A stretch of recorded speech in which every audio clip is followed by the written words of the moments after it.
Let's begin. Welcome, everybody. This is our keys to a successful grant application.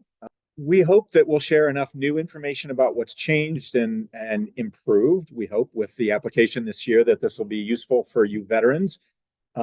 We also hope that this training that we're going to do today should be right at 60 minutes, that it will provide some crossover skills that are good in your other grant seeking. We put a lot of thought into our annual grant making process. We actually have a two-person department now, which we didn't have this time last year. So welcome to Camille Sachs from the Community Foundation, our manager of grant making. So this is actually the first of a 5-part series of trainings that we'll be offering here in Craig throughout the year. There'll be financial deeper dive trainings, some marketing training. We did a beta test of that last year with the Human Resource Coalition here, and it's going to be official every year. We'll offer marketing training with myself. Camille will jump in on that one most likely, and our marketing and communications person at the Community Foundation. We'll do a donor stewardship training that we've done at least once here in previous years, and it's kind of super popular, really helpful for kind of building those relationships with your donors. And we're going to do a group board fundamentals training. So for any board members for your organizations that are new to the board or looking to kind of revisit, maybe they never actually got the memo on what their responsibilities were as a board member. We'll be doing those every month or two throughout the rest of the year. So keep tuned if you're not already plugged into our nonprofit newsletters. Camille's doing a great job of curating upcoming grant opportunities. So funding for your organizations above and beyond just what we grant out. If we're aware of any other resources that might be helpful for you, we will share those with you. We also have training. We try our hardest to vet. If it's not us, we try to vet other opportunities out there to make sure that we're not sending you to an expensive training that we tested out and didn't think was useful. So we try to keep our newsletters short and very curated so that what you see in there is hopefully very useful to each of your agencies and organizations. So we'll dive in. Just a quick roadmap of what we're going to do today. We'll give you some background on this grant cycle. It's helpful to know where the money came from and what sort of the intent of this grant cycle is all about. And a couple key things that have changed that hopefully have improved the application process for you. Then we'll dive into the actual materials that we provide to you, the scoring rubric that helps you know how you're going to be evaluated. We'll see the application itself in the web portal so you can see some of the subtleties of how to enter your application in the online portal. We'll talk about our impact grants, which is a way once every few years to apply for a bigger transformative grant. The regular grants are capped out at $10,000, but impact grants go up to $30,000 for one-time kind of impactful capacity building leaps for your organization or for the community. Most of you are probably familiar with us as a community foundation. I think what we do can be distilled into our vision, where we're looking out to the future and trying to make sure that we're this thriving place where there's opportunities for everybody. One key thing that I think is relevant to this grant cycle about the difference between community foundations and other grant makers and forms of foundations.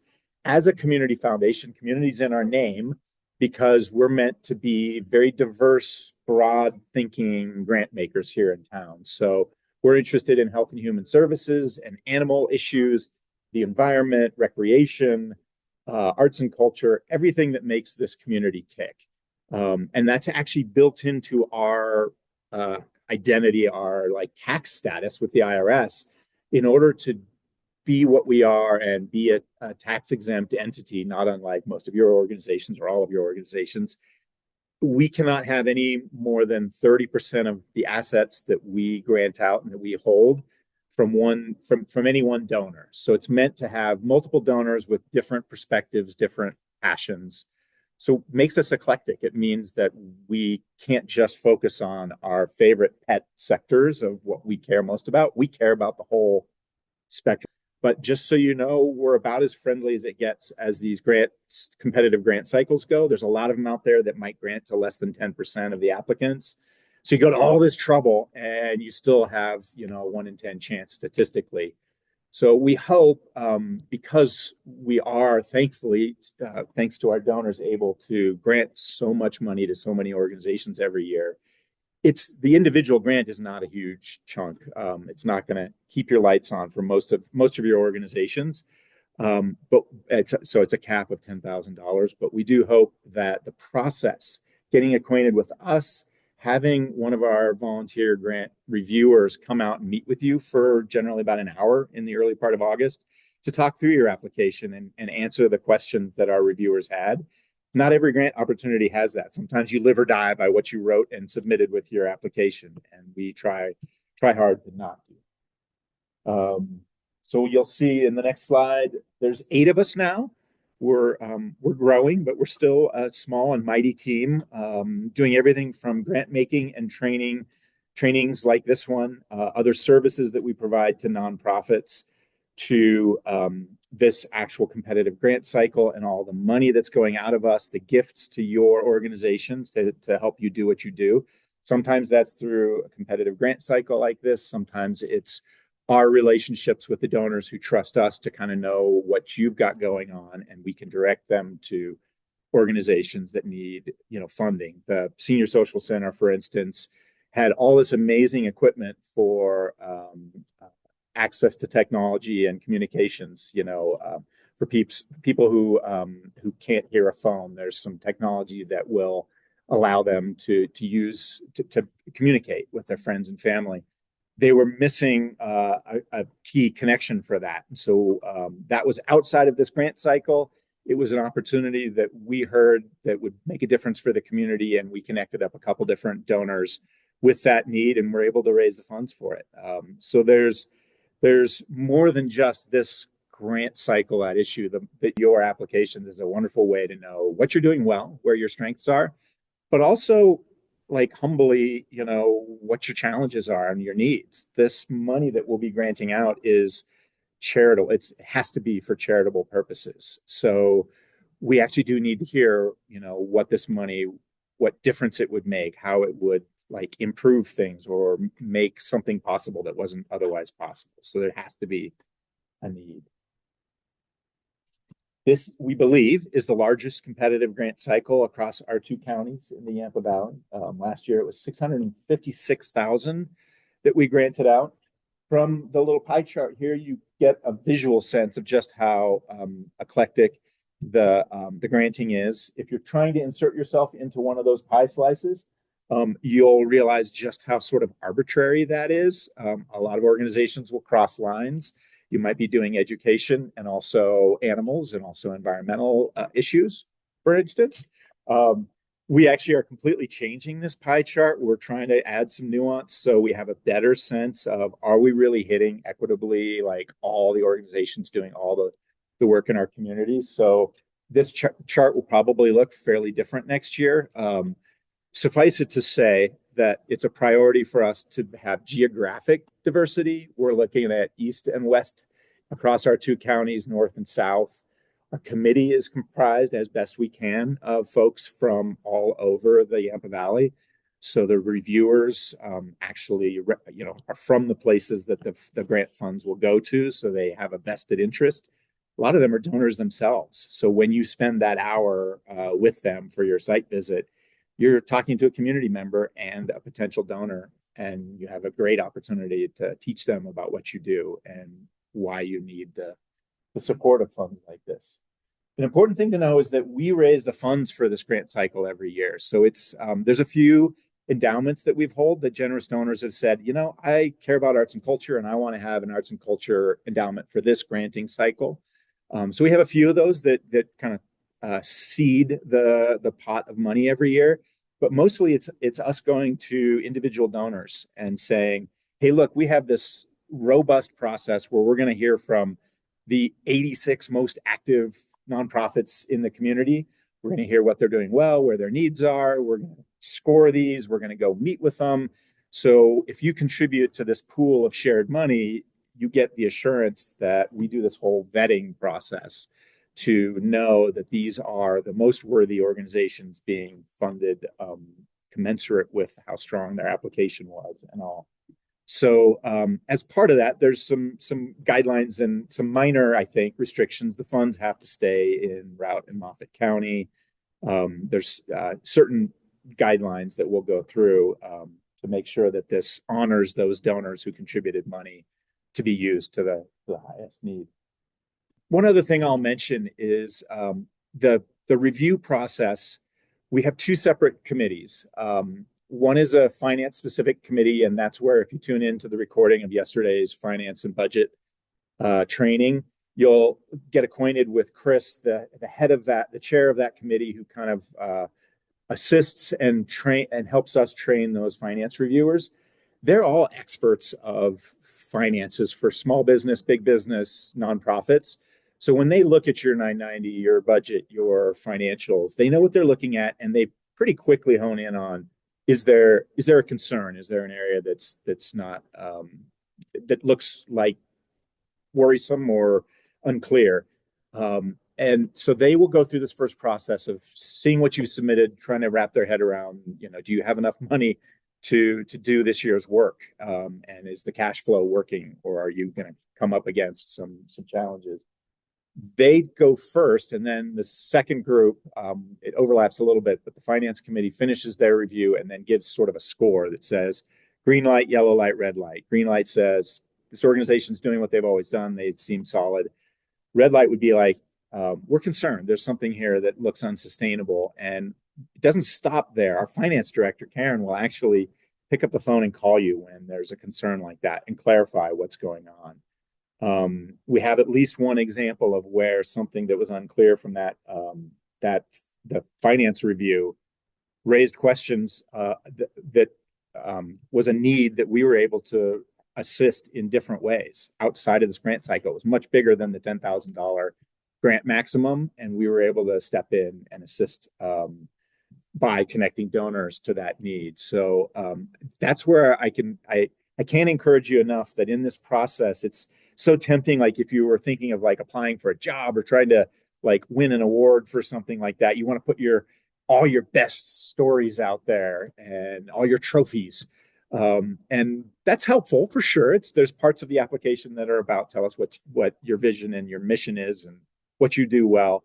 But we also really need to hear where the needs are. And when we hear those, this granting cycle has multiple opportunities to clarify, and if there's something concerning, to give you a chance to address, what's your plans to address this concerning, future development. A lot of nonprofits right now are facing a lot of uncertainty with funding, especially if you're looking to the feds for funding. So we get it. All of our grant committee is going to get that. Yet one of the big takeaways from yesterday's talk on finances and budgets was, don't try to hide anything. These folks are experts. And if you don't understand something, try to get some understanding of it and put an explanation in there as best you can. As Chris, the finance committee chair, mentioned, he's like, it sort of gives us a bad feeling if we discover something that appears to either been hidden or not understood by your organization. So over the next three and a half weeks or so, we're available for your questions. So don't wait till the deadline. I'm guilty as a former grant seeker of waiting till the day an application was due to read the materials for the first time and then start writing. Please don't do that in this case.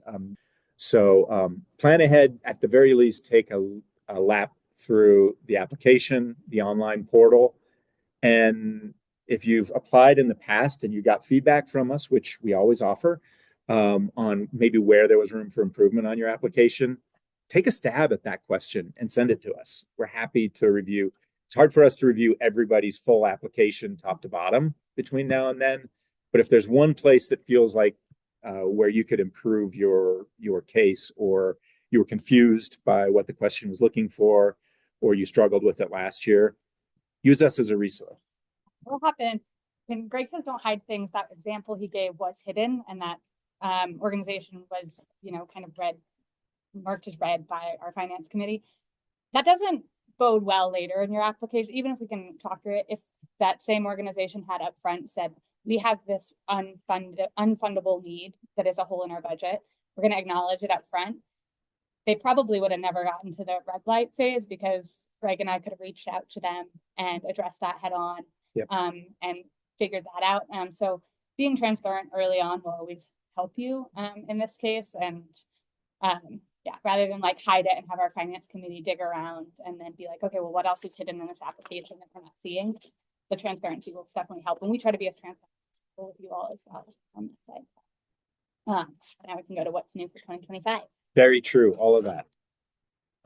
Just three things that we flagged there's some minor changes that as we dig into the application may present themselves, but the three sort of big-ish things that we changed. We heard a bit of feedback last year that the 100-word limits on several of the questions were rather challenging. So we have expanded the word counts on most of the questions. If it was 100 words last year, it's going to most likely be 150 words this year. So you still have to be brief and concise and to the point. The reason for this, it's not just to be mean-spirited. I really think this is important for you all as nonprofits to be able to succinctly tell your story. This is the elevator pitch concept.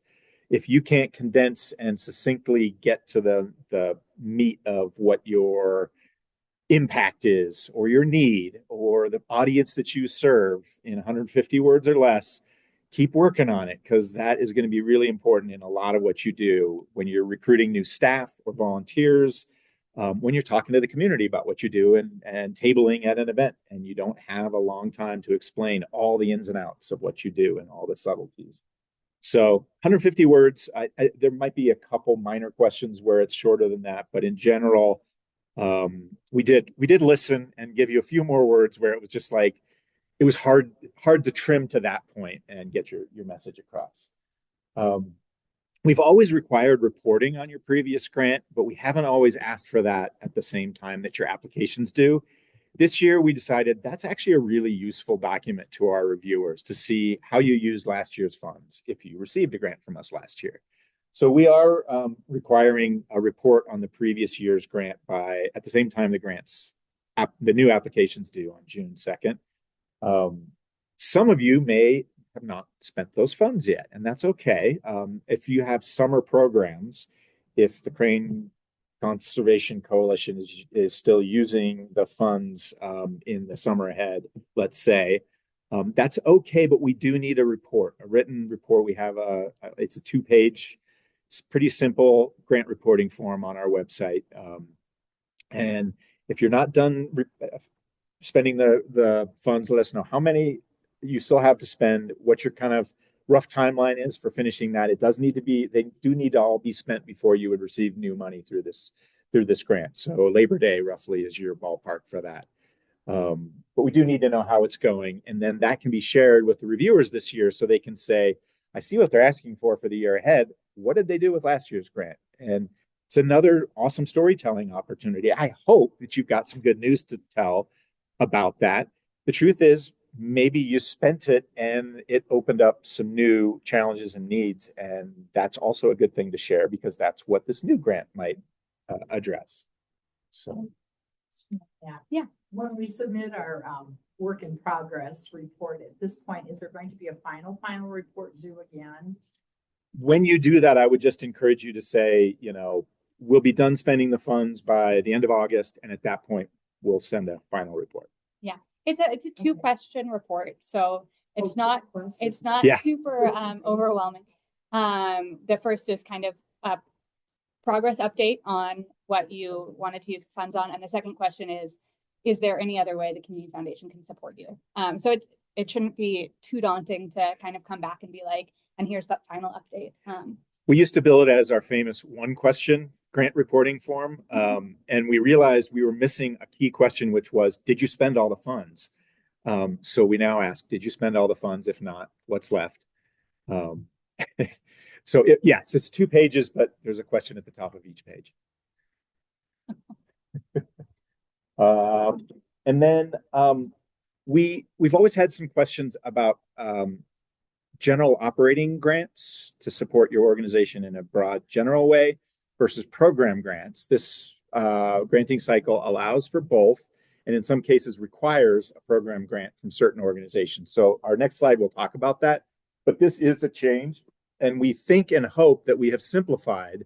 There was one category of organizations that were required last year to do a program grant, to come up with a specific cohesive way that they're going to spend these funds. And that group that's changed this year are those that are relatively small, under $1 million annual operating budget, but that operate out in addition to either Routt or Moffat County. They also might work in Rio Blanco or somewhere else. Because these funds are meant to stay here in Routt and Moffat County, in the past, that was our fix to that, was like, okay, we'll come up with a program that's specific to this county. And it was sort of an undue burden. Like, it's, if most of your work is here and your office is here and you just want to sustain that work, we actually want to allow that with these grant funds. So instead of having to come up with a cohesive program, smaller, under $1 million organizations that work outside these two counties can simply ask for general operating that is restricted to these two counties. And you'll just, as part of your application, just assure us that you have sort of the bookkeeping or accounting practices in place so that you can track to make sure if you're funding some salaries, those people, that portion of their salary that's being funded is only happening here. So we really tried to simplify that. I think it's worth a minute or two to kind of explain that difference. We built this whole grant cycle on general operating. We understand from research and from hearing from you all and other grant makers that these general operating dollars, your overhead costs, your salaries, are the hardest funds for nonprofits to raise. So as a community foundation, that's a great place where we can insert ourselves and help with those. So in general, we're almost always, assuming you're eligible, we're almost always going to recommend those for you. They're unrestricted grants. So when we write a check to you in September for a winning grant for this cycle, you get to use it for whatever your organization needs. Because you're nonprofits, everything you do is tax exempt and charitable. You're good to go on that. That last bullet point on the left there is now how we can include these geographically broader organizations within this general operating. And I just think for your sake and for our reviewers, it'll be simpler, but we recognize that's a change. So if that confuses any of you as you're getting into the application, just reach out to us. It's a great example of something that did change. It's handled a little differently in the questions. We hope it's fairly clear, but we're constantly improving and rewording these things. And actually, Camille's fresh eyes this year reworded a number of the questions, the scoring rubric and all, in ways that I think make them more clear. Oh, you're very welcome. The two groups that this is the same as last year that have to apply for program grants are organizations over $1 million budget. The reason for that is sort of leveling the playing field. We want to grant to all organizations. We love big and small. Sometimes there's big challenges that only a big organization can tackle with their staff and a robust board and all. There's other opportunities that small, nimble, new organizations are best to address. So we care about all, and we recognize a little $30,000 a year budget, all volunteer-driven organization it's tough for that group to compete with a multi-million-dollar organization that maybe has a full-time development director who's an expert grant writer. So we've heard from the bigger organizations that this isn't a huge lift, this extra requirement for them to come up with a program. One example that I like to give for a larger organization that came up with a cohesive program the grant committee can wrap their head around is an arts and cultural organization who came up with a opportunity to take their programs to North Routt County, up to that part of the county. They wouldn't normally go up there. They're a nonprofit, even though they have a bigger budget. That's not a top priority. They would rather take care of the bigger communities and reach more people. But to do this little satellite event allowed them to reach more people who wouldn't necessarily come into the big town. And it made sense. It was a way that the $10,000 grant that they were asking for would have been just kind of lost, a drop in the bucket for their big multi-million-dollar budget. In this way, the committee is like, oh, wouldn't it be great to have this cultural resource up in North Routt County? So that's an example from a few years ago that that organization gave for a compelling program grant. We, as always, we don't allow these funds to be used for specifically for religious purposes. So if your mission has faith-based elements to it, we want you to apply. We welcome it and invite you to apply. And for those of you who haven't applied before, really no changes there. You've just got to come up with a program or an assurance that the way you're going to use these funds is secular, that there's not a expectation that, for instance, somebody coming to a food bank to receive benefits has to do Bible study as part of that or something. You know, it really, there needs to be sort of that segregation of services. And it in some respects, it doesn't even have to be a super cohesive program as long as you can assure us that there's that segregation of funding and that when you do your report a year from now, that you can say, you know, with authority that all of the funds that you receive were used for food security issues in our community or literacy or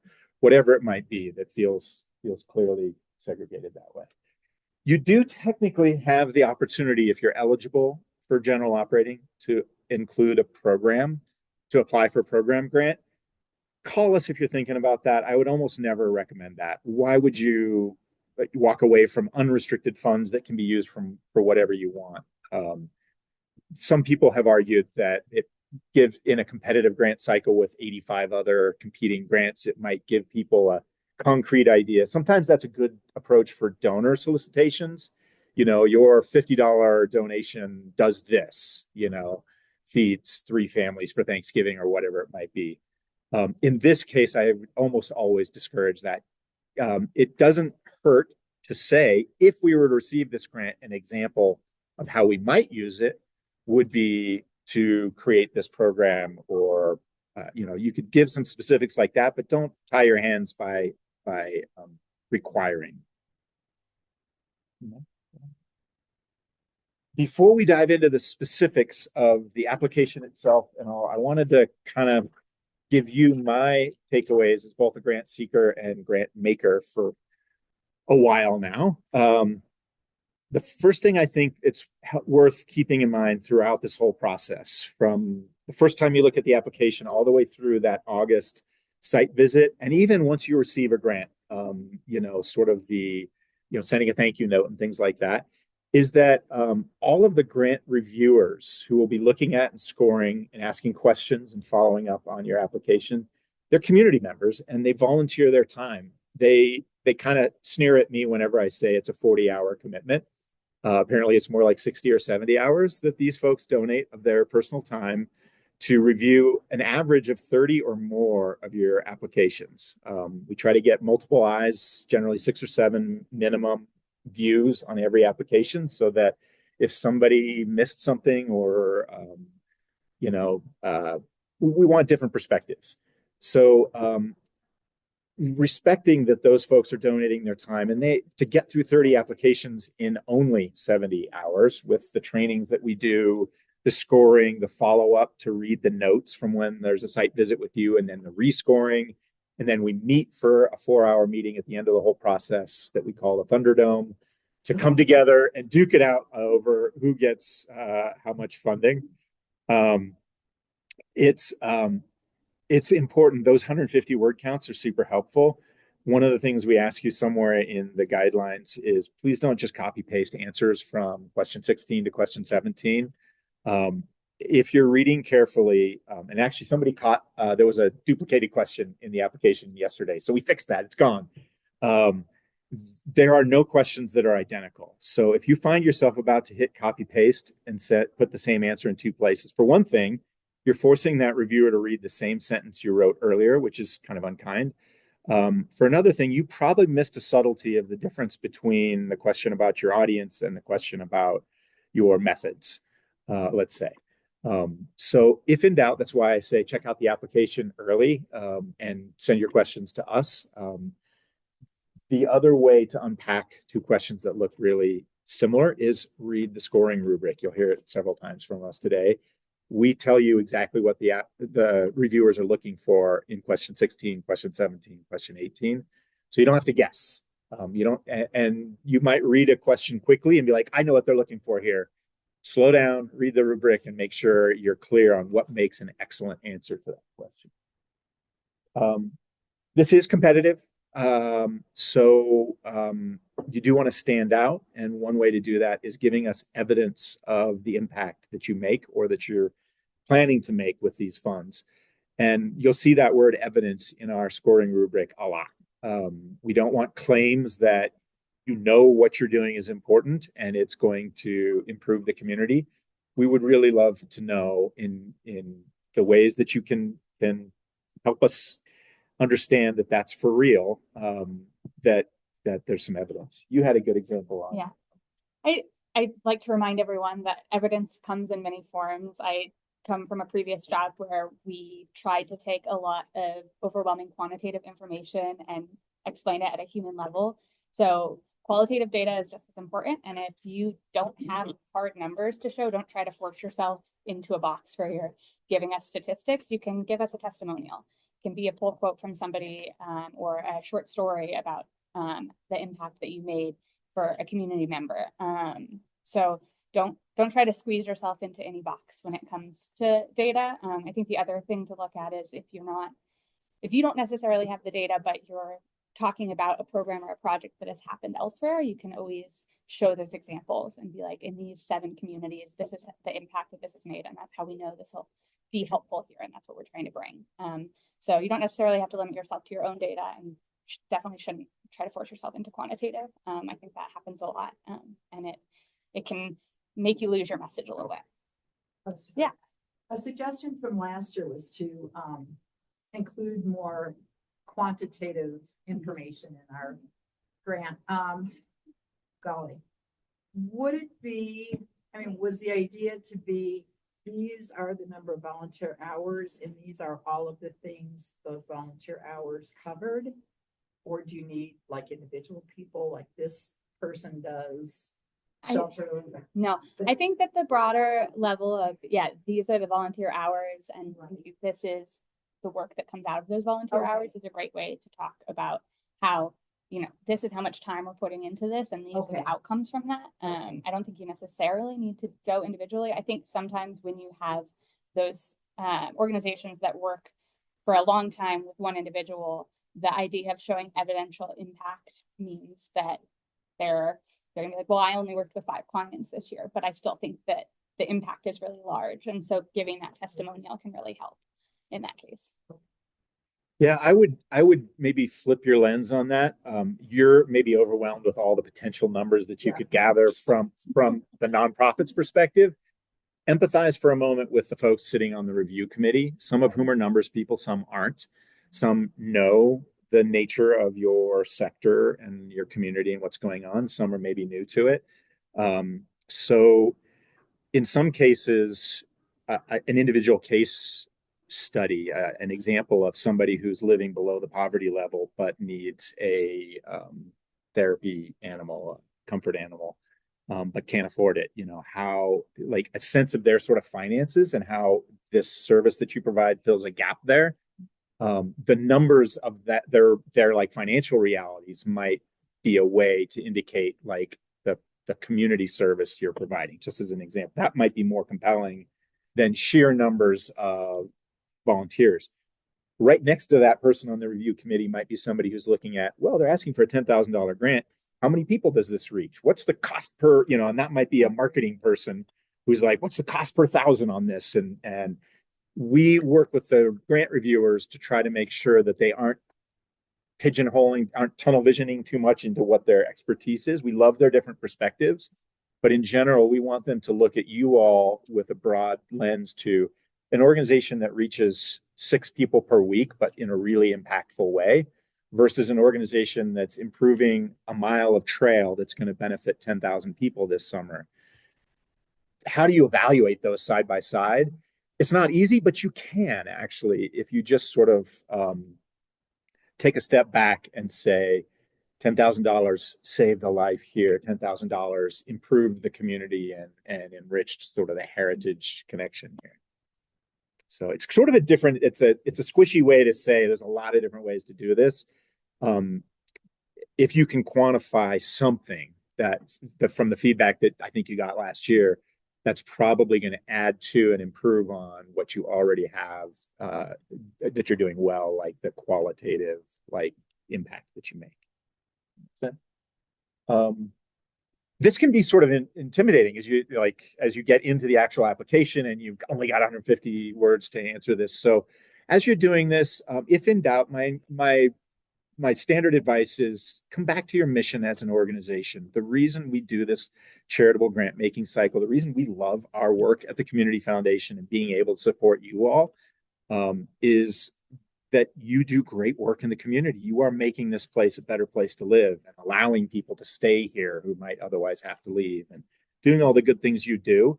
Don't forget that. And don't forget to make sure that your application is conveying that. Sometimes you're too close to it. You know all the good work you're doing. And it's kind of one of those where go back, that first question you answer that's a longer form question. Did you lead off with something strong that kind of says your passion for this work and how kind of mission centric it is? Great place to start and end, and pepper in a few times in your other questions to make sure that somebody reading your application can't miss that you are passionate folks who care about making a difference. And the last thing is, since this is competitive, we do ask you to collaborate with other organizations and be team players. Honestly, impact is always exponentially magnified when you work together and do good things, like the consolidation of the food resources in this community is a great example. That was largely spearheaded by Love Inc., but it was definitely a collaboration of a lot of people in the community to work together to improve a community resource here. Yes, work together, but at the end of the day, I hope that none of you are doing the exact same work and completely overlapping with each other. So in addition to that mission-centric thing, be kind of memorable as best you can in your application. Have a testimonial case study that really exemplifies what you do. Something that's easy for a committee that's reading fast through 30 applications, something that sticks in their mind. Good way to do that is test your application on somebody. It's easy to do it with our spouses and our loved ones. See if you got a friend that you know from somewhere else that's not drinking the Kool-Aid and knows the ins and outs of everything that you do. So now we're going to get into the nuts and bolts. Everything that we're talking about today and lots more is on our webpage for the grant. So when you're on our website, nonprofits, grant opportunities in the menus at the top. If you see that yellow portal button way up top, that has nothing to do with grant applicants, by the way. So if you're ever hunting for the portal to apply for your grant or check on your application, ignore that. Go to nonprofits, grant making, and then the button there on the left, community grant cycle, is a massive page of tips and tricks. We'll start, I think, with the, if you read every word on this page, I estimate it would be between 6 and 10 minutes of your time. I think that would be a good investment since you're asking for up to $10,000 from us. So that would be my recommended homework after this session, to familiarize yourself with what's on here. There might have been something we skipped over lightly and quickly in today's session that's expanded on that maybe didn't gel when I mentioned it. Take that 10 minutes and invest that. We'll start with the eligibility. Let's go up just because that's kind of critical for should you even be applying. Super just rapid fire. You've got to be a public tax exempt charity, 501c3 essentially. There's some minor subtleties there. So if in doubt, certain types of 501c3s might have to go through a different entity to apply.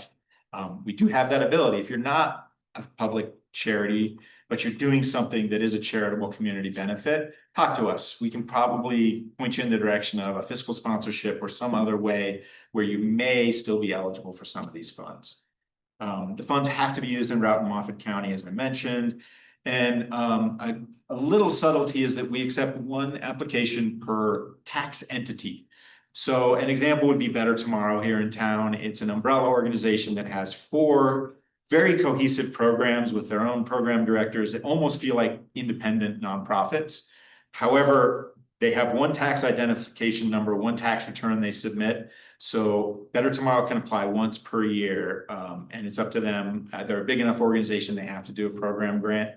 So they can choose whether they want to target that money to one of their 4 programs or something else that feels like a cohesive program. The only exception to how you, actually, I guess there's 2 exceptions to how you can apply more than once, is if you're interested in impact grants. If we scroll up, we have it semi-hidden in here. It's not truly an invite-only opportunity, but we do require anybody interested in an impact grant, reach out to me or Camille for a quick conversation or email correspondence. These are grants up to $30,000 for one-time transformative opportunities. We'll cover it in a little more detail later, but that near the top of the page, the yellow link at the end of that second paragraph is how you go to a separate page specifically to impact grants with details on those. So one application per organization, although those impact grants don't count against that. So you can actually apply for an impact grant and the regular annual grant from us. You do have to sit out for 3 years after you receive an impact grant. So we don't want the same organization doubling down every year. The next piece of this I was going to hit was dates. There's a few key dates, important dates listed here. Grant application is now open. And we're doing the trainings as we speak. One date that we added to the mix last year, because we were getting, this is typical, and I forgive you all if you've ever started a grant application the day it was due. I have been guilty of that myself when I was a grant seeker like you as well. That's part of what I brought to this job when I took this job, was being both a grant seeker and a grant maker in other facilities. So we decided to put a semi-hard deadline towards the end of May for any of your questions, any of your kind of what kind of grant should you apply for? How do you answer these 2 questions differently because they sound so similar? You're applying for a program grant. Which of these 2 programs feels most compelling? We're happy to help you with some of those things. We just can't do it in the final week or 10 days before the deadline because there's 80 some applicants. And so we try to save those last 10 days or so after May 28th for technical assistance only with the grant portal. We have state-of-the-art software that runs this whole system. Not really, it's sometimes fairly terrible. So we're here to support you with technical challenges of uploading documents, or you forgot to hit save every 3 minutes and you lost some data or whatever. So May 28th is a good date to have in your head for, at the very least, do that 10-minute read through this whole page, log into the system, make sure you know how to get into your portal. And if I was you, I would hone in on the 2 or 3 most challenging questions, or the ones that you feel like you struggled with last year if you applied last year, and take a shot at them and run them past us before that May 28th date. We can't necessarily look at every single application top to bottom, but if you give us 1 or 2 questions that you're struggling with, or 1 or 2 program concepts that you'd like us to weigh in on, we're happy to do so. There's another key window for you to know that is to the very end of July into the 3rd week of August is when we do our site visits. So I think it's absolutely an opportunity. You're going to have a one-on-one opportunity with one of these volunteer grant reviewers who will come to you. We strongly recommend you do these in person. It'll be up to you to help schedule this with that grant reviewer. They'll reach out to get a date on the calendar. Hopefully sit down with you in person. Some grant applicants may prefer a virtual if you're not locally here in the community. So that can work. But it's an amazing opportunity to tell your story, to answer specific questions that were raised by the reviewers about your application. We try hard to make sure that you don't live or die by your written application. Do everything you can to make your written application and all the documents you upload clear, concise, compelling. If you have an A+ application and you get great scores heading into your site visit, it's still an awesome opportunity to spend up to an hour with a local community member who cares enough to donate their time to be part of this process.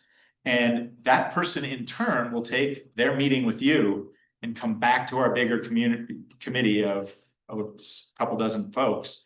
And they basically become your champion in that room on our final grant making decision at the end of August.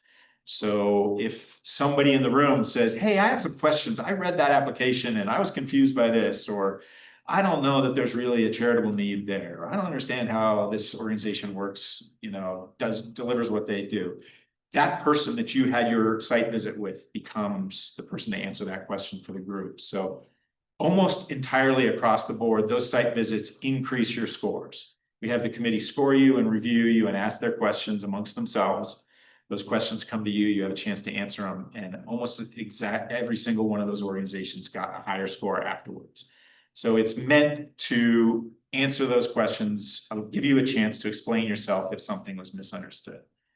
And then finally, the decisions are made by just after Labor Day, and we'll make our announcement to you all September 5th. We'll issue the checks shortly thereafter, 10 days after that. So you can't ask for retroactive funds prior to when you applied. That in-between time is a little bit of a gray area. The cleanest grant application would be for services that haven't happened yet as of Labor Day, September. So it's always kind of cleanest to say, if we get this money, then we'll be able to do this. It's a little harder to justify. We have this charitable need. We need money for something that we just delivered. You know, we just executed this program. You can technically, if it happened in summer of 2025, but I would kind of discourage that. You might, if you're a summer programs organization, you might look out to next summer and try to fund that. It's easier for the committee to prioritize that versus writing a check in September for something that happened in August, if that makes sense. I think that's everything on the dates. The other thing to peek at is on the right side of those dates is applications and scoring rubrics. And what Camille just clicked on there is under the 2025 scoring rubric.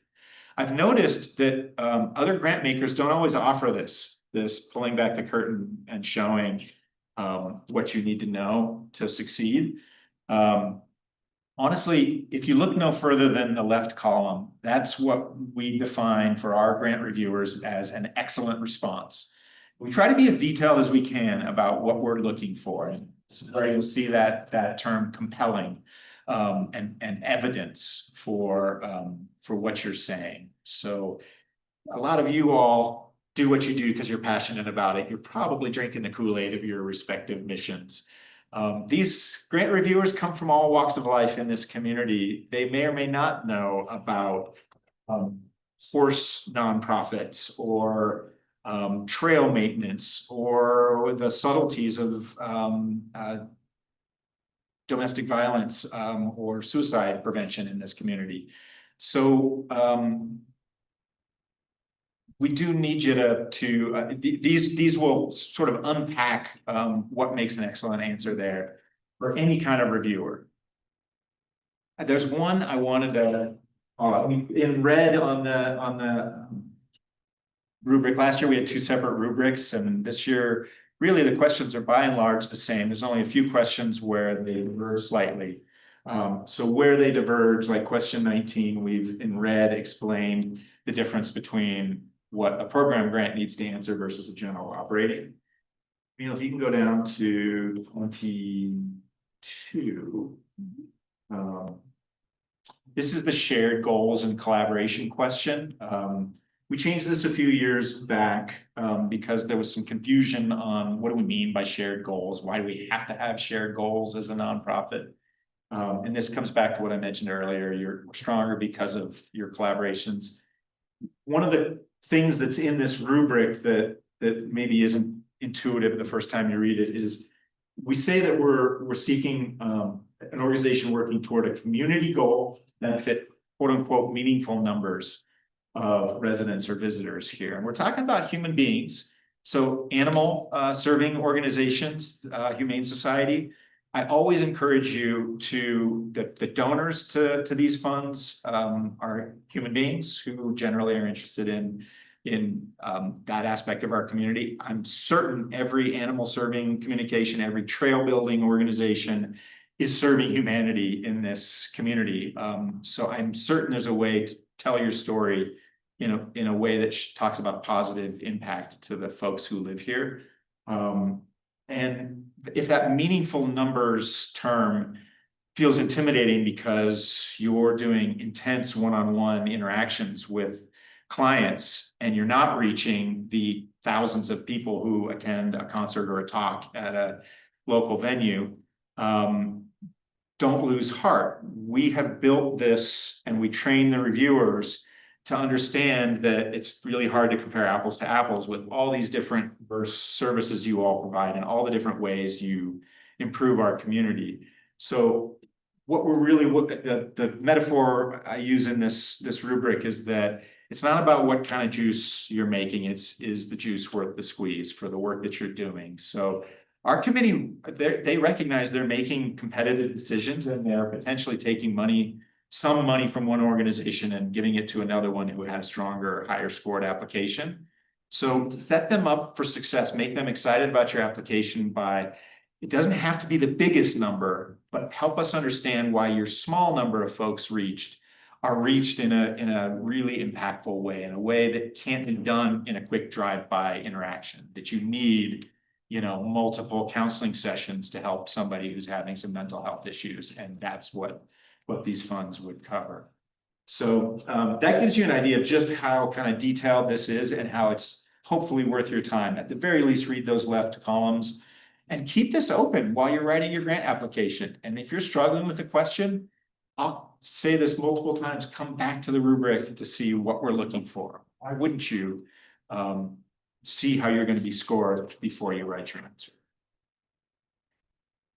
Back to the website. Let's dive into the grant portal application. You saw the button that Camille clicked there. That button will be live throughout this whole process. Even after the grant application closes, that button, it'll say close, but you can still click that button, go to the site where your application is, and you can download a copy of it if you need. Like if you're prepping for your site visit and you want to know, you got to refresh your memory on what your answers were that maybe the committee asked you questions of. There's a window here where if by chance you're doing more than one application or you're doing a draft of an application and then you're doing the real one, you can add a little note that says which is which can be helpful when you log in next time. We have an initial set of pre-qualification questions. And this is specific to what you would use the grants for. So it's that first little cue that says you can't use the grants for the grant funds for these two things, retroactive grants and religious services. If you answer no to both of those, you'll get to move onward. This is your dashboard. There's really just 4 sections of the application. We'll start with, if by chance you want to download the application, there's a preview application button there on the dashboard. The blue button near the top. The other buttons are either non-functional or we'll come to them later. So under the first tab, first reminder cue is save early and save often. To get to the save button, it's clear at the bottom of the page, and you may discover, depending on how wide your screen is, that some of these screens have multiple scroll bars. So if you're like, I can't find the bottom of the screen, the click wheel mouse might help you get there. There's a far right scroll bar, and there's one in the actual window sometimes. It all depends on how wide your window is. But there's buttons at the very bottom, 2 of them, one's for save and exit, one's for save. There's 2 buttons that will kick you out without saving. So if you're in a hurry and you get interrupted and you take a call and you want to save, be very careful. You can undo or lose your changes. That return to dashboard Delete everything. will delete all your changes since the last time you saved. The little icons next to each question should have tips if you're in doubt how to format something, what we mean by general operating budget for your organization. A lot of times we have tips and suggestions there to help you get your answers squared away. Let's hit save and return to dashboard. Let's go to the second one. And the third question down there has an example of a longer, one of our 150 word responses. The two things, there's some other details in the tips and tricks on the webpage. The two things I wanted to point out to you, because they're kind of tiny and hard to find, is that text formatting in here, there's some options like bold and italic, and you can do bullet points and numbers and things like that. I would encourage you to keep it as simple as possible. Even though it's not what you see is what you get computer-wise, like I mentioned, this software is not exactly leading edge of capability. What you do and what you see here is not necessarily what the reviewers will see on their end. Sometimes text formatting, text sizes get kind of wonky. So the safest way to build your application is externally, like Microsoft Word, something like that, Google Docs. Then you can save it. That they probably auto-save those if you have those software. And when you're happy with it, then you can copy paste in here. You can just copy paste, and some of your formatting should come across, although it may or may not be visible. Yeah, things like bullet points, depending on how you formatted them, might actually count against your word count. This is something several applicants discovered in recent years. So there's certain ways you can do bullets and certain ways you can't. It's all on that webpage that Camille was showing you, that in the tips for applicants.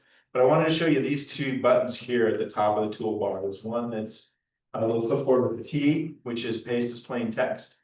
And right next to that, one side or the other, is paste from Word. One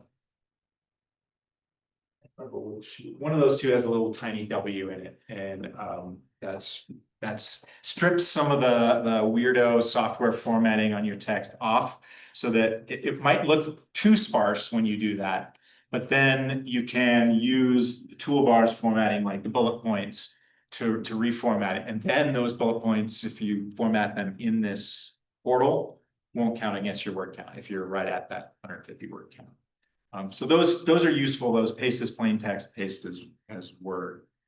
There's a question on this tab.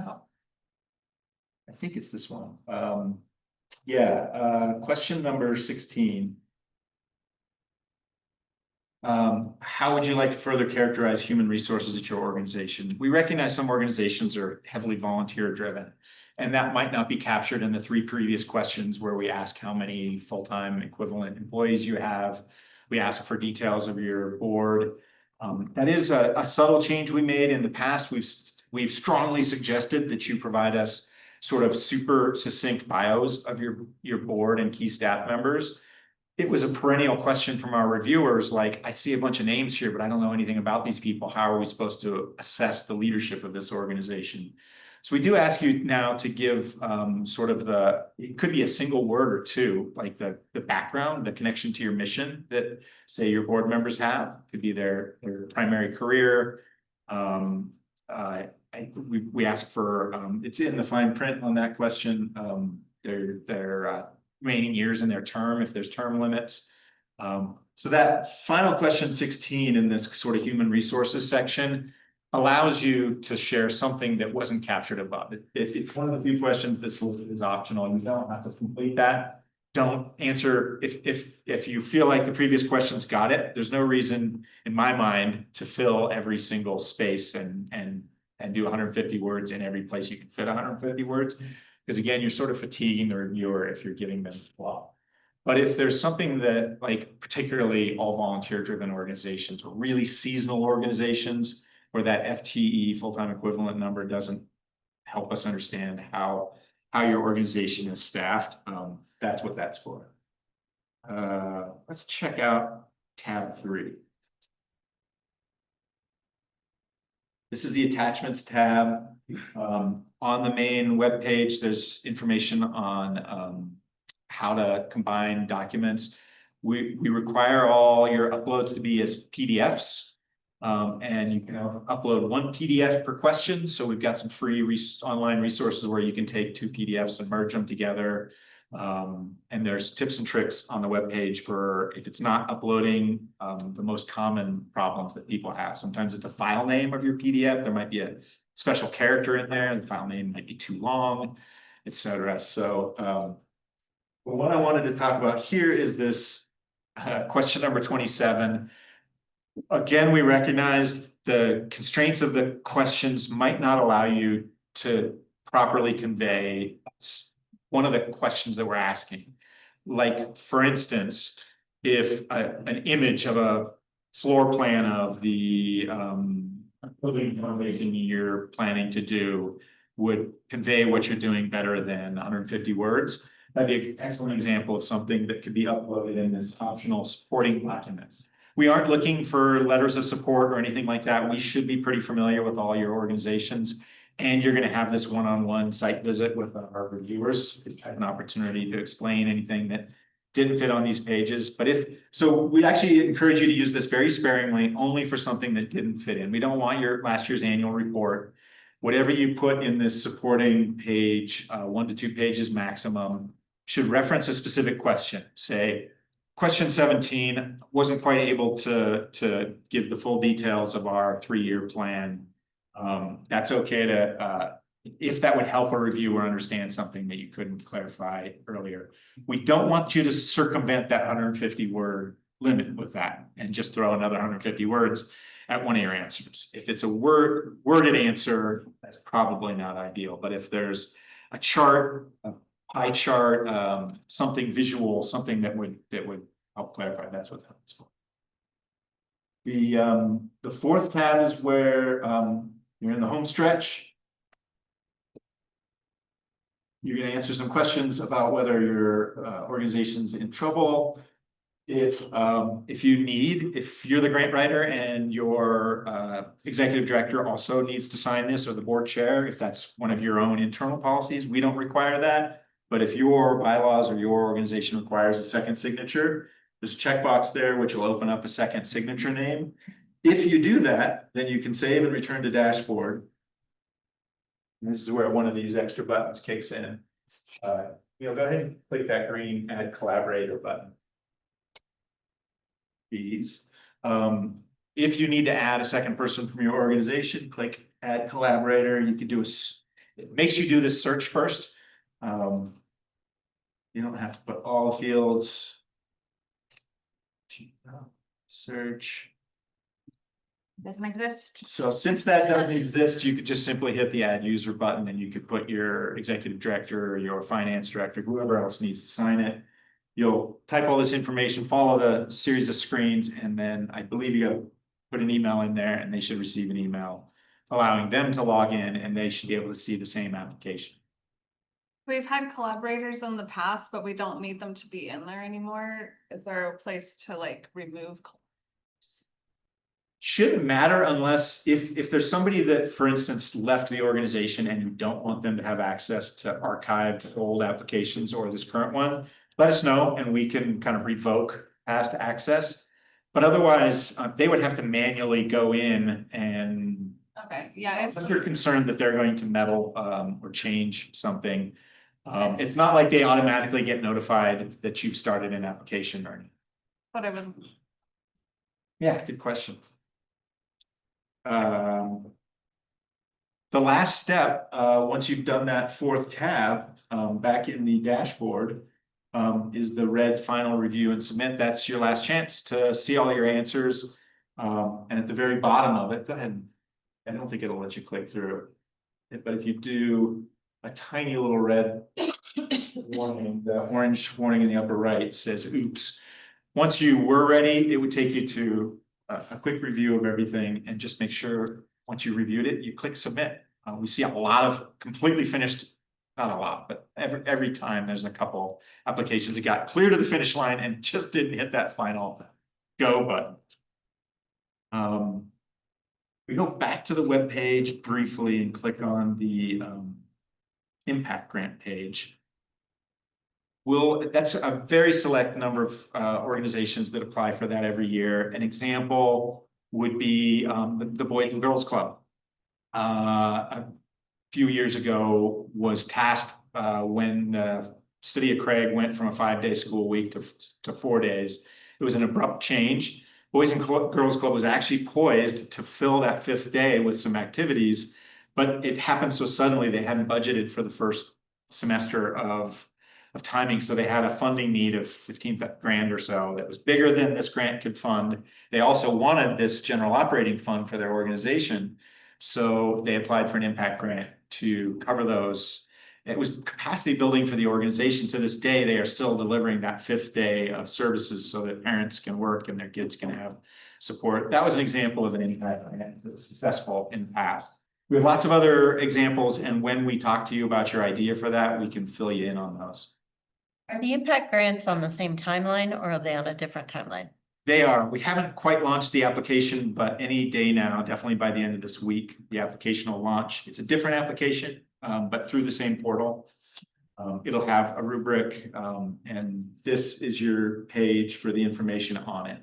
Everything you need to know, including the timelines and all. Slightly different process. We actually have a bigger group of reviewers who will come out and do a separate site visit with you on these. It's a bigger chunk of money that comes from the same pool.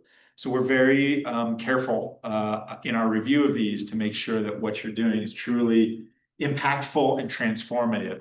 And, you know, the quick explanation of that is it needs to have impact and transformation either for your organization, kind of leveling you up, you know, you're finally going to have your first ever paid staff. You're going to add some refrigerators to the Ag Alliance. New space is something I've heard of recently. It's something that's going to capacity build your organization and or the community as a whole. Are you addressing a need that popped up that nobody else is addressing, and you need some money to go after that? Once you do one of these, you do have to set out for 3 years. So pick something that feels like it's not an annual need and something that's going to be sustainable after this first infusion of funds. Sorry, once you submit, you have to sit out for 3 years, or once you're granted, you have Once you're to. granted. Does that mean you have to sit out on both or just the impact? Just the impact. And the impact grants you can apply for alongside a community grant. They're the only ones that you can apply for both in 1 year. So. We are at your service if you have questions about any or all of this or things that didn't come up or specific to your organization. Remember that May 28th deadline for hitting us with those questions. I know Camille's going to be out of the office a little bit, and best to get them to us, even if it's a half-formed question. Get on our radar that you have a question for us and say, next week you'll send us the actual question.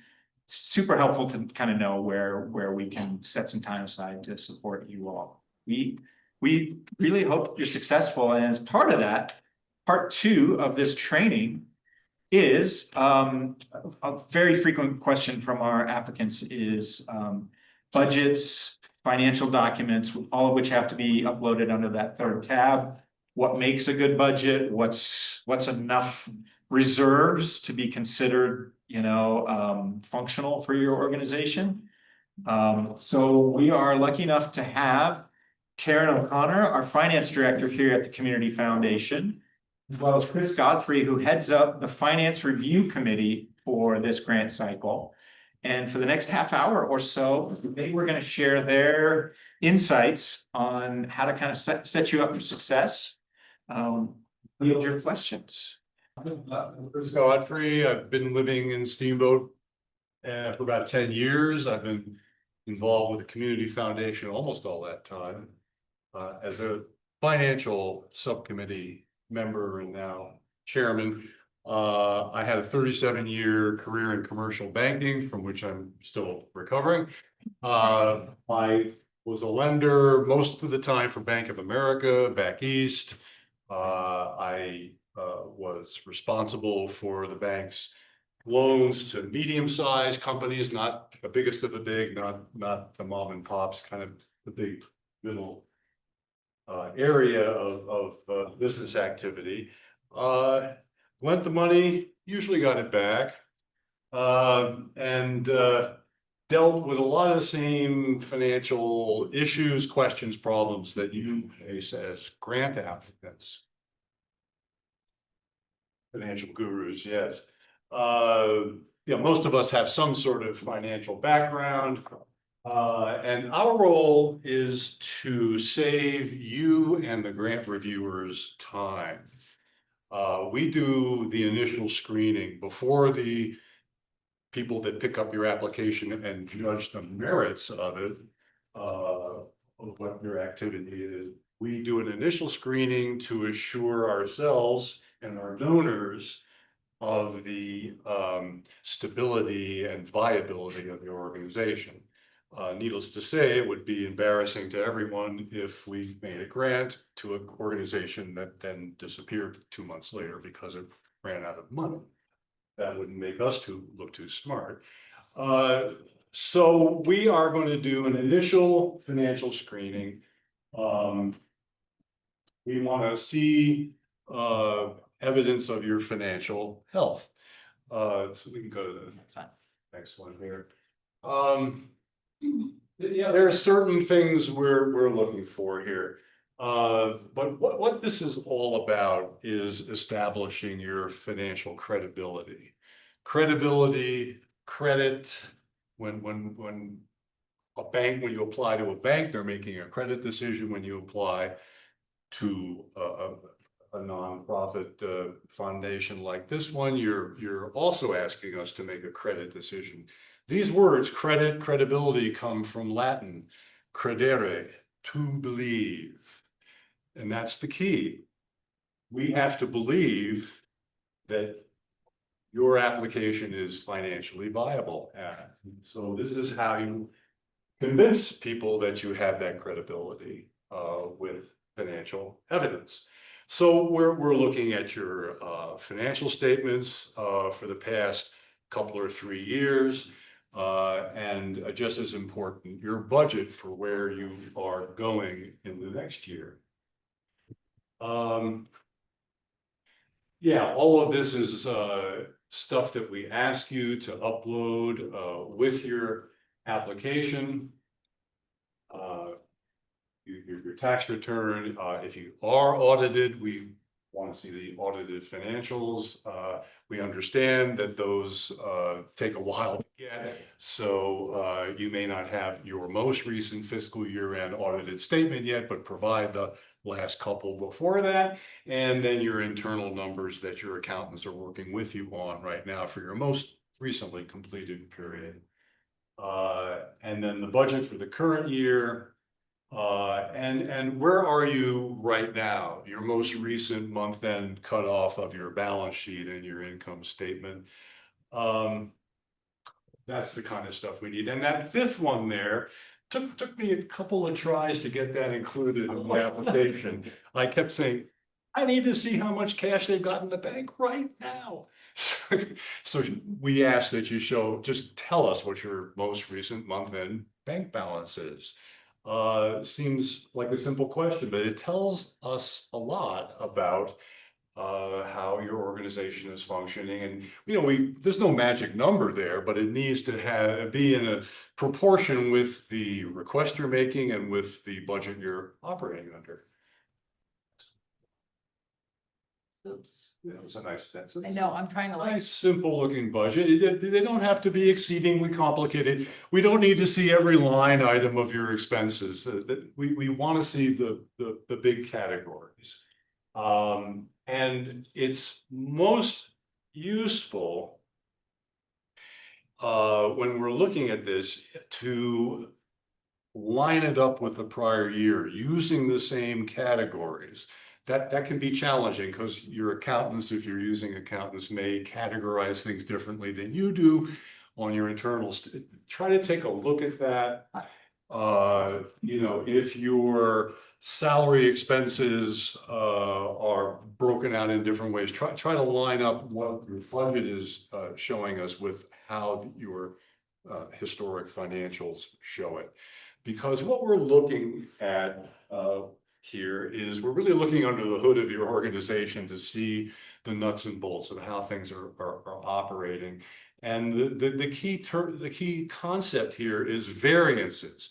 If there are variances of any significant size in a revenue or expense category, please explain them to us. Something may have changed. You may have gotten a special revenue item the year before that's non-recurring. You weren't expecting to get it again. You didn't get it again, but just explain that so we see why there's less money coming from this revenue category now than there had been.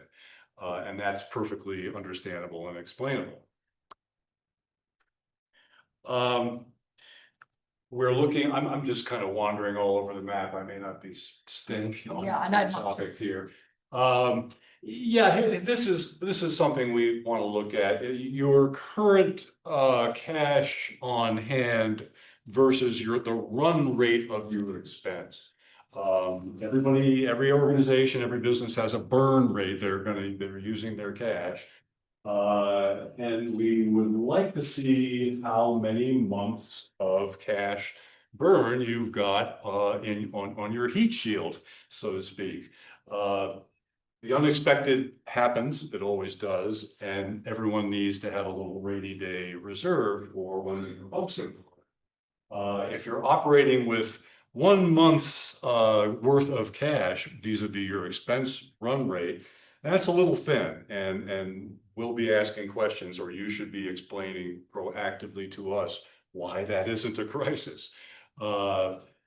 6 months is great, 3 months is kind of average and what we would like to see.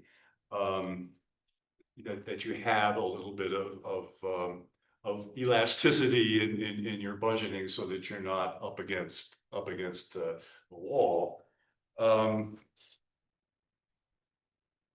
What about bad news? Everybody's got a blemish or two somewhere, and the way to handle it is up front. If there's something in the history, financial history of your organization or your current situation that isn't maybe the thing you're the most comfortable with or proudest of, talk about it, tell us. Don't wait for us to find it, please.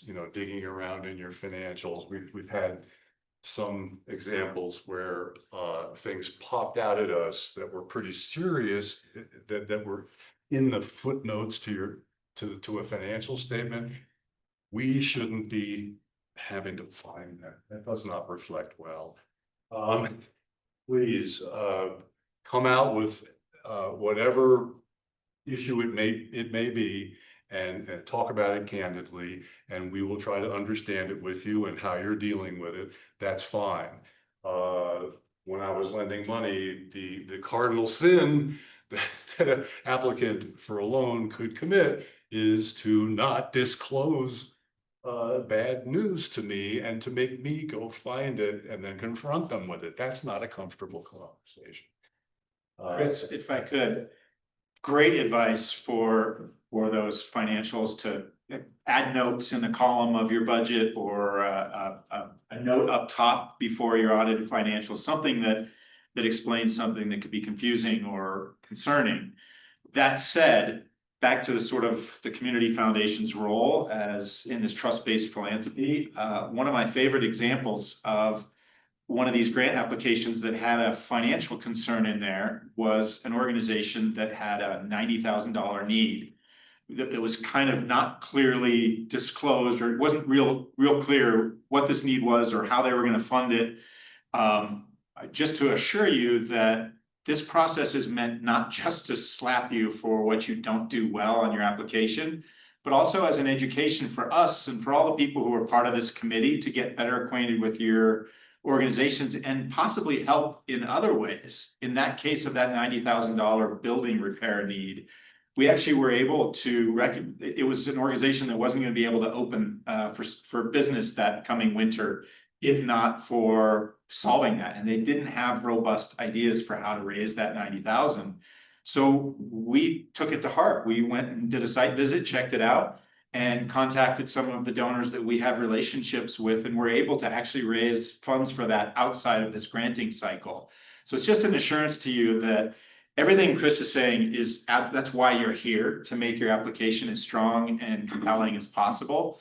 That said, if you're running out of time or you're not sure how to handle these things first, reach out to us for guidance. But it's not the end of the world. We have this whole process of reviews, finance reviews, and then site visits and all to clarify. And if this grant cycle is not the way to solve a one-time need like that building repair, it's very possible that the community foundation can help in other ways. But it was interesting in that one, they didn't tell us all about that need. It just showed up in their budget. And then it was just like, it was a mess. First of all, everything was a mess. And so it was digging into it more and more and more. And then we asked the questions. And then all of a sudden they broke down and said, oh my gosh, this is what's happening. So if we didn't look at those financials and see that they were in desperate need and where they were kind of putting it in different places anyways, we wouldn't have even asked the question. So, and it's not just for our grant cycle, but think of it if you're applying for a bigger grant somewhere else in the state and using this as an idea is like, is your financials up to date? Are they in good shape that you can go and apply for a $50,000 grant to another foundation within the state? So think of us as like that sounding board. You know, what do you need to do to be clear in your financials so that you don't have to worry about that portion? And these are your financials. You should understand them. And if he can't read them, you know, he's going to dig deeper and deeper into it. So think of a larger funder looking at those financials and going, we don't have the time for this. This is what we do. We want to take the time to really help you understand your own financials and what we can do to help them be clear, put it that way. So, and Chris is the excellent person. I do have to say, he's found both good and bad things that were buried deep. And we're looking at this going, this is not a good, you know, we should not be granting to this particular entity because they weren't in good shape. You know, so, and parts of their organization didn't even know they were not in good shape. You know, so as we dug deeper, it opened up the doors where some of the people applying thought they were in good shape, but really they weren't. So it's a great way to really let us kind of, you know, help you understand them or put them in a more concise format so that, you know, they're easier to read. Sorry. We want to get to yes. We always do. And so help us help you. What you don't want is when that site visit occurs, which is the critical part of the grant review, when that sort of lead reviewer is going to come and spend an hour at your facility. There shouldn't be any more financial questions being discussed at that point. We're trying to get all that out of the way so they can talk to you about the merits of what you're doing and not why your budget didn't, because we compare it to last year or something of that nature.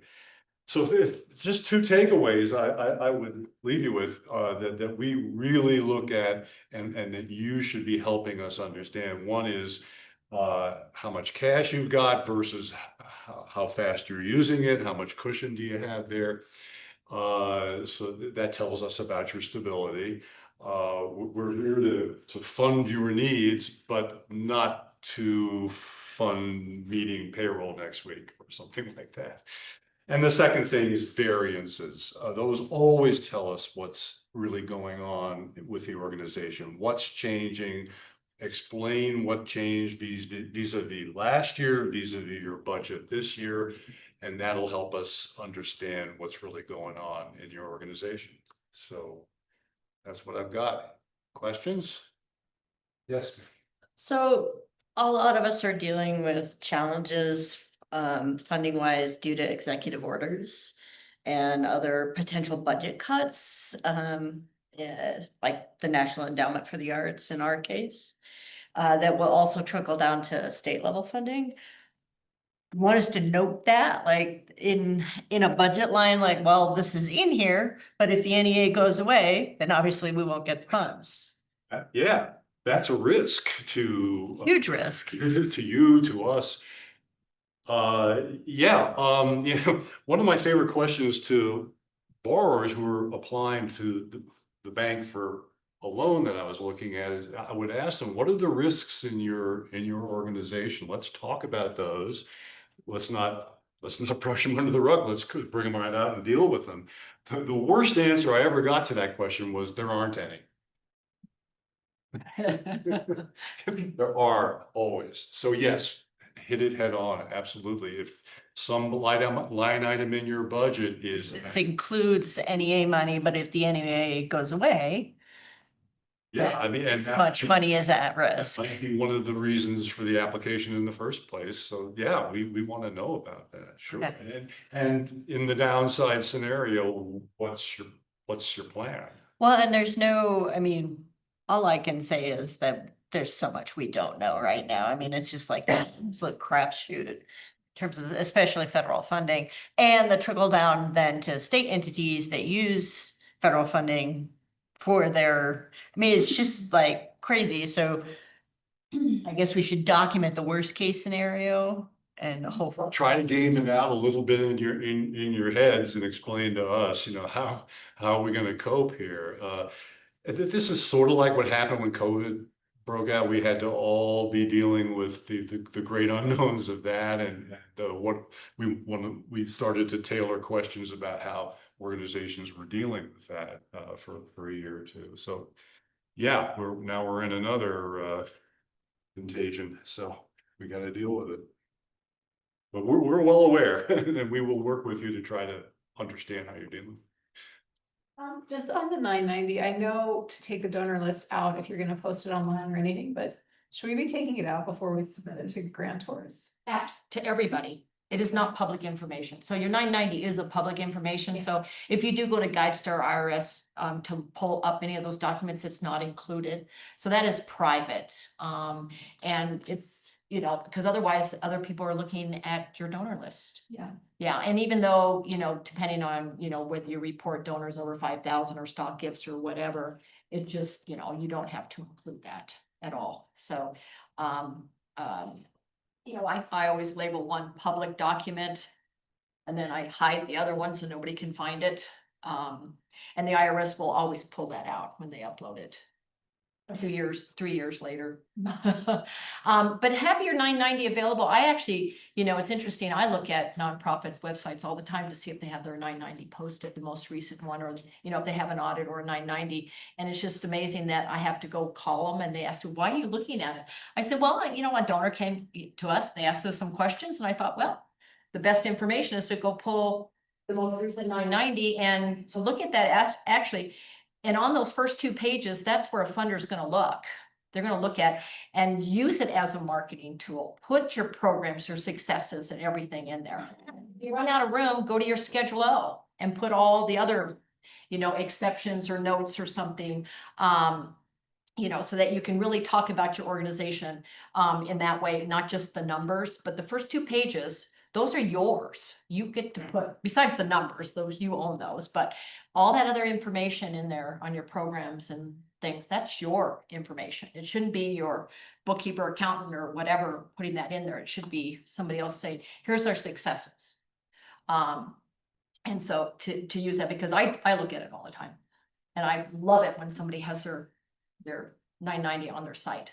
It makes it so much easier to communicate with when people are asking about you. So use it. Question in the back? You have something? Yeah, I have a follow-up question to that. We have a very small organization which only has to file the 990N e-postcard form. But of course, the Colorado Secretary of State, which still requires a not exactly detailed, but some breakdown of how the expenses and income came about. Is that public information as well? Yes, you should be registered with the Secretary of State. Right, we are. Yes, so when we look for that, if you file a postcard, you don't really see that information. I do go to look at the Secretary of State just for that reason, to make sure that you are registered, because even though if your donations are less than a certain threshold, you do not have to be registered with the Secretary of State. But it is good for me to go look for that and find out why. If you're maybe only taking in $10,000, $15,000, $20,000 of donations, you might not have to register your entity with them. But it's good to do that, because then we go back and look. If we can't find the information on your 990 postcard, Right. the Secretary of State, and see how long. Okay, thank you. Yeah, we do look at that. There's a question, as if there's a new question about reserves this year, is that correct? I think it's been there. It's not quite the reserves, but it's like, we like to know how much cash you have on hand. What you got in the bank? Like you're filling out the application on, it's May 20th and you're filling it all out and you have your all financials and you say, May 20th, cash on hand. Just put that number in there. We don't need to see Is that just checking accounts, checking savings? It's your operating Market, Yeah, so I mean, if you have an endowment or something, you might, that'll be on the balance sheet, so. Right, so it's just kind of like, because that checking account is an ebb and flow type of thing, grants, depending on the timing of your expenses and your income. So just, say how much you have in the checking account as of that day. Or savings, savings.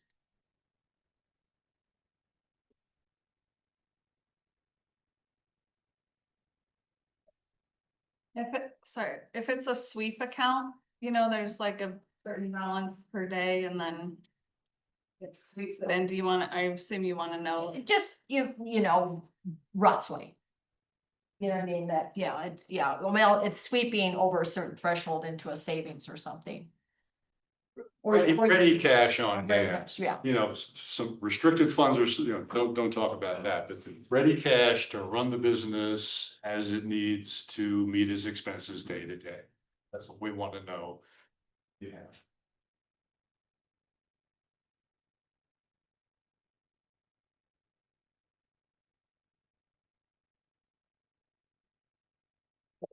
I don't You hurry while the sun's still out. Thank you. Thank you, Karen. Thank you, Chris. Thank you.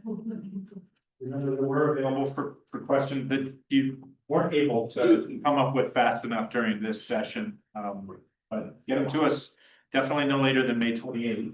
And finance questions probably even sooner, because that could affect how you prepare your financial documents. And I'll be reaching out. If there's any questions on the financials, I'll give you a call or an email, and I want to make it easy for you, and I'll give you some heads up and we'll talk over the phone. So you don't have to be like downloading, uploading, sending you all kinds of stuff. I'll just reach out to you and we'll visit and we'll go over those questions. And then. Well, that reminds me, just a format thing.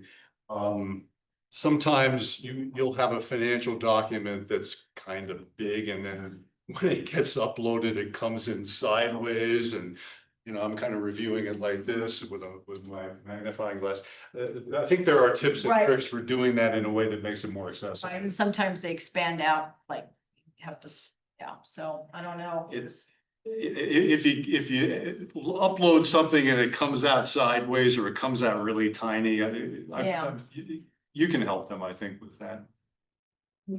Bill and I can. Somebody will. My advice there would be, before you upload it into the portal, look at it. Yeah, look at your. Open it up on your computer. Would you like to review? Needs to turn 90 degrees, or if they're squished to the point, you might have a giant monitor in your office, but not everybody reviewing these does. So look at it first. A lot of them are the wrong document. It's just the file name was unhelpful. It's true, yeah. So check it before you upload it.